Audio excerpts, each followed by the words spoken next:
రాజాధిరాజ రవికోటి తేజ రమణీయ సామ్రాజ్య పరిపాలక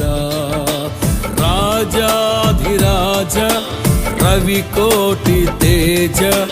రమణీయ సామ్రాజ్య పరిపాలక విడువని కృపణాలో స్థాపించెనే సియోనులోనున్న స్తుతుల సింహాసనమును విడువని కృపణాలో స్థాపించెనే సియోనులోనున్న స్తుతుల సింహాసనమును